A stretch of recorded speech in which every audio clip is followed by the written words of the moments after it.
Siapa nih dari kalian yang pernah meremehkan film-film Indonesia? Gue yakin kalian bakal tarik kembali kata-kata tersebut dengan ke-8 film yang bakal gue berikan hari ini. Mari kita buktikan bersama-sama bahwa film Indonesia juga bisa menciptakan karya yang memukau dunia internasional, men. Filmnya bakal bercampur dengan berbagai genre dan juga berbagai tema, dan yang pasti bakal seru-seru semua, men. Penasaran dengan film-filmnya? Oke, inilah list film Indonesia dengan prestasi tingginya.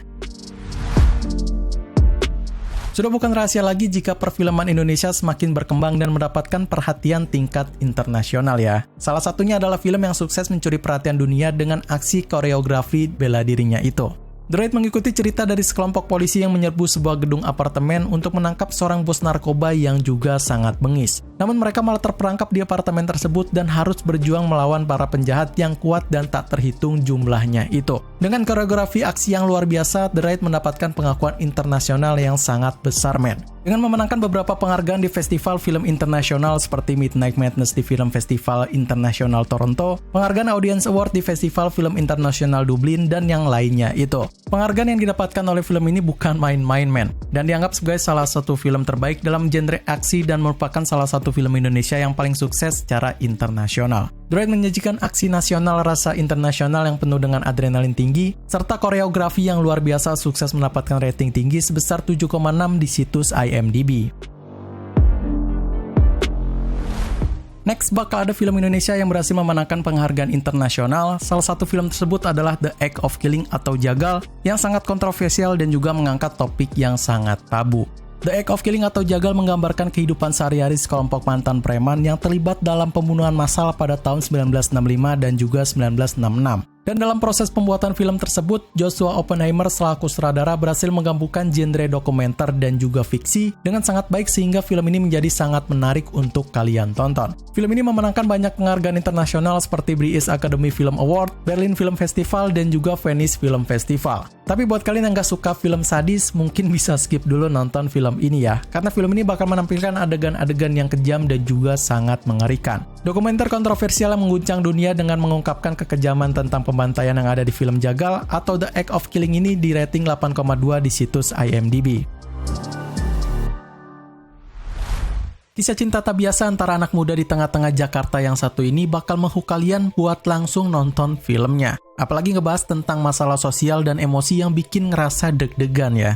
A Copy of My Mind bercerita tentang seorang asisten salon bernama Sari yang jatuh cinta dengan seorang pemuda pembuat subtitle film bajakan bernama Alek. Mereka saling mencintai tetapi keadaan mereka semakin sulit karena pekerjaan Alek yang tidak legal dan ditambah dengan masalah serius yang mereka hadapi. Film ini memenangkan berbagai penghargaan internasional termasuk penghargaan Jogja Asian Festival Film dan nominasi dari Venice International Film Festival. Sekaligus juga mendapatkan pujian dari para kritikus karena kisahnya yang kompleks dan akting yang kuat dari para pemerannya, men. Menjual konflik kelas sosial, korupsi, dan juga cinta yang romantis sambil menunjukkan kekacauan Jakarta yang juga keras, film A Copy of My Mind mendapatkan rating 7,2 di IMDb.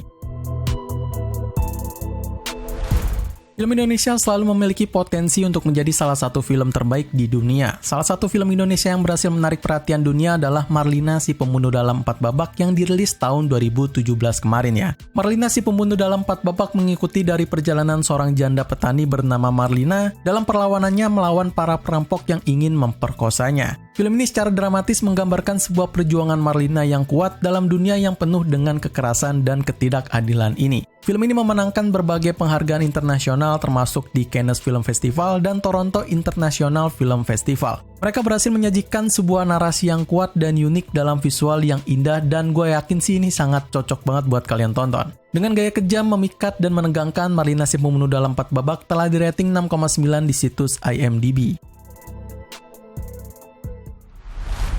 Indonesia sendiri masih minim membuat film-film dengan genre misteri dan juga thriller ya. Apalagi dalam beberapa tahun belakangan ini, ada juga tapi nggak sesukses ekspektasinya. Nah, tapi di tahun 2021 silam, ada satu film yang mendapatkan tempatnya di genre thriller Indonesia. Dan gue yakin sih kalian udah familiar lah sama filmnya ini. Penyalin cahaya mengisahkan pada seorang mahasiswi baru bernama Suryani yang kehilangan beasiswanya setelah bersuah foto saat mabuk yang tak disangka telah tersebar ke media sosial. Sur yang tak ingat dengan foto itu kemudian mencoba untuk mengungkap sebuah fakta yang sebenarnya tentang apa yang terjadi di malam itu. Yang dibawa dalam film populer ini adalah sebuah sinematografi yang bakal bikin para penontonnya terpana, men. Apalagi dengan dinominasi oleh warna-warna monokrom dan penceritaan yang sangat dramatis. Film ini bakal bikin tegang para penontonnya lah. Heran juga mereka berhasil mendapatkan posisi premier paling bergengsi karena diputar pertama kali di Busan International Film Festival dan mendapatkan nominasi penting di New Current di Busan International Film Festival juga. Penyalin cahaya dengan sebuah sinematografi yang menarik dan juga suspense yang tak tergantikan ini bakal di rating 6,8 di situs IMDb.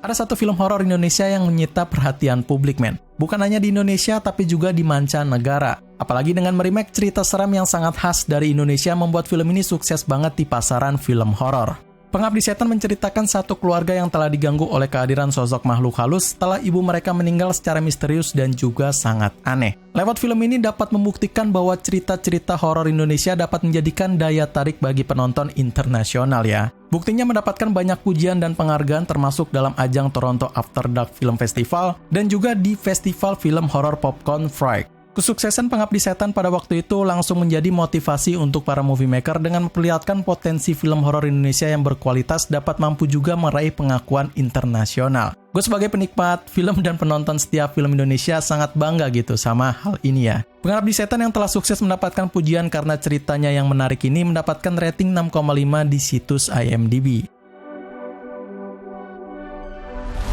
Terkadang wawasan yang paling dalam datang dari dunia batin dari diri sendiri ya. Kalian harus bisa merenungkan kembali sebab dan akibat dari hidup ini. Kisah tersebut bakal tertuang dalam sebuah film skala niskala dan perjalanan penemuan misteri dari jiwa manusia.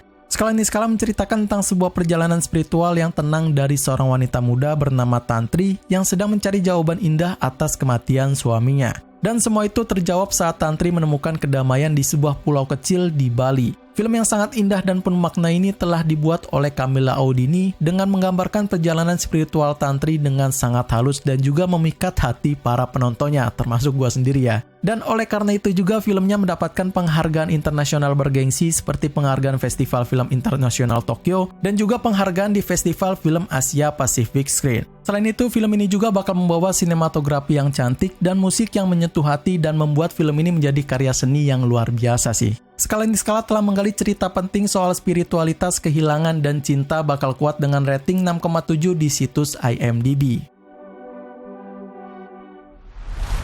Kucumbu Tumbuh Indahku menceritakan tentang sebuah perjalanan seorang anak laki-laki yang harus memenuhi permintaan terakhir ibunya yang telah meninggal untuk dikubur di desa kelahirannya. Film yang bakal mengangkat tema tentang seksualitas dan identitas gender ini bakal cukup kontroversial, men. Karena di Indonesia sendiri memang sangat dilarang banget gitu dengan unsur-unsur pelangi ya. Tapi tentu nggak dipungkiri juga film ini punya sinematografi yang indah dan menghadirkan keindahan alam desa yang begitu sangat memukau, men. Dan akhirnya sukses berhasil meraih beberapa penghargaan internasional, diantaranya pemenang UNESCO Award di Asia Pacific Screen dan nominasi Best Film bergengsi di Venice Film Festival. Sedangkan dalam segi akting dari para aktor, terutama sang protagonis, menurut gua berhasil memerankan karakter dengan cukup sempurna ya. Cuma balik lagi karena temanya yang sangat sensitif dan kontroversial, sehingga tidak semua orang mungkin akan menyukai film yang satu ini. Kucumbu Tubuh Indahku telah sukses dengan tema sensitif dan kontroversial yang mereka bawakan di internasional dan mendapatkan sebuah rating tinggi sebesar 7,4 di situs IMDb.